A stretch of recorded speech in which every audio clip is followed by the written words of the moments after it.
बढ़िया चल रहा साहब, बिल्कुल। कॉल पीछे 2 बजे पापा का फोन आ रहा। मैंने कहा आज इंस्टा का पासवर्ड भी जाएगा। मैंने बोला पापा फोन करो। इस टाइम पापा क्यों फोन कर रहा है? मैंने कहा बाप है, कर रहा है। मैं उठाया फोन, मैंने कहा हाँ पापा अस्सलाम वालेकुम। कहता बेटा बम्बई में। मैंने कहा इस रैंडम सवाल की वजह से मेरा इंस्टा का पासवर्ड जा रहा है। मैंने कहा हाँ पापा मैं बम्बई में हूं और मैं जज हूं। खैर बम्बई में। मैंने कहा हाँ पापा बम्बई में और जज हूं।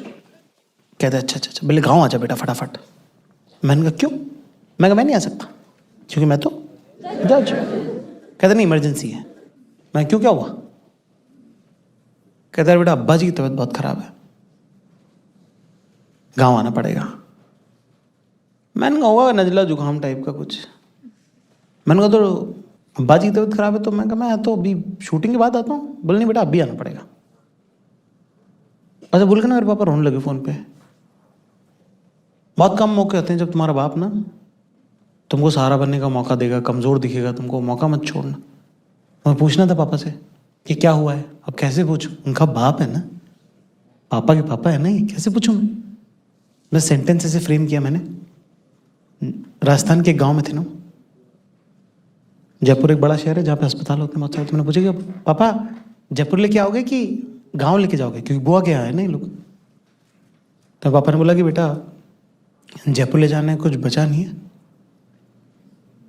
गांव ही लेके आएंगे। अब्बा गए। कैसे जाता कैसे आदमी यार, जीता जागता इंसान, इससे इश्यूज हमको, प्रॉब्लम्स हैं, ग्रजेस हैं। एक दिन ऐसे टप से चला जाता है और आपको पता चलता है सारे इश्यूज, सारे ग्रजेस, जो भी तुमको प्रॉब्लम थी वो इतनी इररेलेवेंट है, मैटर ही नहीं करता था यार वो सब कुछ, जिस वजह से हमको अब्बा जी से प्रॉब्लम थी। पापा बोलो पापा आपसे पहले पहुंचूंगा मैं, आप पहुंचो वहां पे।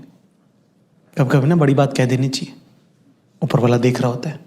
आप जैसे कहते हो ना वैसे ही होता है, उसी को तथास्तु कहते हैं। मैं बोला आपसे पहले पहुंचूंगा। लोग कह रहे कि खां साहब मर गया, मोनुद्दीन खां साहब मर गया, भीड़ हो गई बस। पानी नहीं है गांव में, कैसे आएगा? एक ही टैंकर आ सकता है, लाइट नहीं है। आप किसी को बोले साहब लाइट नहीं, बोले 4 बजे आएगा वो। तो जब 4 बजे लाइट आएगी 4 बजे टैंकर आएगा। कहते मैयत का घर है, लोग अपने घर के पानी के पीने के घड़ा ले लेके दे रहे हैं आपको। ऐसे समाज होता है, इसीलिए लोग मौत मैयतों में साथ आते हैं। आपने देखा कि घरों में लोग रैंडम अंकल घूम रहे होते हैं, आपको पता नहीं, आपको रिश्तेदार भी नहीं काम करता, हाँ भाई यहाँ उठा लो, ये रख लो, वो रख लो। कहाँ से आते हैं लोग? ऊपर वाला बेचता है साहब। मैयत के घर में काम बहुत होता है, उसकी जरूरत भी होती है, जो ग्रीफ नहीं जाती ना वो इसीलिए कि चलो चलो चलो चलो चलो अगला, हाँ ये हो गया, चलो चलो चलो अगला, अब इसको खाना खिलाओ, चलो चलो चलो चलो चलो। जब डैडी पहली बार आया ना तो उनका हाथ पकड़ा, ये हाथ से ना इस आदमी ने दुनिया जीती यार। अपना नाम क्या, ऐसा मरा हुआ हाथ है, उनका हाथ गिर रहा नीचे। मैंने कहा यार इस आदमी का हाथ कैसे गिर सकता है भैया, को रूल लगाओ, इस आदमी का हाथ ऐसे नहीं गिर सकता। मेरे को यार बात करनी थी यार अब्बा जी से, मेरे को अब्बा जी को दिखाना था यार कि एक बार बस वो मिलके मुझे कहते कि यार तू अच्छा करता है यार। वैसे कैसे पीठ पे हाथ चाहिए था उनका कि सही कर रहा है तू। ऐसे उनसे बात करनी थी, बोलना था कि यार तीसरी पीढ़ी में खेल बनता है बिगड़ता है, बोला था ना आपने, बिगड़ा नहीं यार बना है यार। सब रहेगा ना बोलना, है ना। मैंने जो सीखा, जहाँ सीखा, जैसा सीखा, उनके साथ रह के सीखा। बड़े लोगों के ना सानिध्य में भी आप बहुत शिक्षा प्राप्त करते हो, फिर उनको देख के सीखते हो आप कि वो कैसे रहते थे, कैसे बात करते थे, कैसे मिलते थे लोगों से, किस तरह का बिहेवियर था उनको, काम के बारे में क्या सोचते थे। छोटी छोटी चीज़ें मेरे जीवन की इतनी सारी हल होती ना सिर्फ उनके साथ रहने की वजह से। और मैं उनको थैंक यू नहीं बोल पाया इस बात के लिए। सब आ रहे हैं, फूट फूट के रो रहे हैं, बड़ा परिवार है साहब, अंगूठी निकालो, चेन निकालो, किसको देना है, कौन लेगा। एक ही लड़की है, बुआ को दे दो, फोन दो, फोन। मैंने कहा फोन दे, मेरे को दो फोन, है ना, मैं ही कर रहा हूँ सब कुछ, है ना। और मैं और मेरे कजिन्स कर रहे हैं हम लोग सारा। पापा किसी की औकात नहीं इनको टच करने की। जो हमारा दोस्त था ना, इनका थोड़ी था, इनकी हैसियत नहीं इनको हाथ लगाने की। तो हम सारा नहलाना वगैरह कर रहे हैं, हम उनके सारे अरकान कर रहे हैं। मैंने फ़ोन लिया, मैंने फ़ोन अनलॉक किया, अब्बा जी के फ़ोन में क्या ही लॉक होगा। मैंने सारा लॉक किया, देखा आखिरी ऐप उनके फ़ोन में ना यूट्यूब खुला हुआ था और मेरा एक आधा चला हुआ वीडियो। मैं सर ना मेरा सत्त निकल गया, मेरी रूह खिंच गई, मैंने से ज़मीन पकड़ी। मेरे कज़न बोले क्या हुआ? मैं ये देखिए अरे अब्बा। तो हाँ अब्बा जी तो दिन भर तेरे वीडियोस देखते थे ना। मैंने मतलब कहते हाँ अब्बा तो दिन भर तेरे वीडियोस देखते थे। बोले कोई वीडियो था ना, रेखता वाला वीडियो आता है आपको? उसमें उन्होंने उनका नाम लिया कि मेरे दादा उस्ताद मोहद्दीन खां साहब।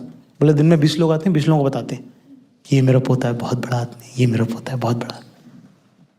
अभी जैसे मैं न्यूयॉर्क से आया ना वापस, तो एयरपोर्ट पे लैंड किया, परफ्यूम दुकान थी कि मेरे को सबसे पहले कह रहा अब्बा के लिए लेने क्या रहे? अब्बा तो नहीं ना, अब्बा के। कितनी बार ऐसा होता है ना कि ईद पे, अभी ना ईद थी ना थोड़े दिनों पहले, ईद आए, नमाज पढ़ के घर आए, पापा और मैंने एक दूसरे को देखा, मैंने फ़ोन करा सबको, अब्बा को, फिर रोए हम लोग और क्या। उनके जाने के बाद हर बार कोई त्यौहार जो है वो मातम से शुरुआत होती है हमारी उसकी। बड़ों का साया ना जब तक आपके सर पे होता है तब तक आपको उसका अंदाज़ा नहीं होता।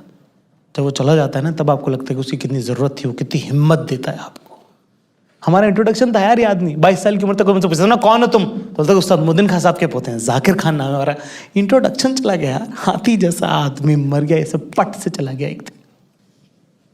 ले गए हम 6 साढ़े 6 बजे जनाजे को साहब, बड़ा जनाजा ऐसे, भीड़, खां साहब टोली, वो सारे लोग जिनको उन्होंने इकट्ठा किया था, कहानी सुना सुना के, वजह के, शहर घूम के सब पहुंच गए।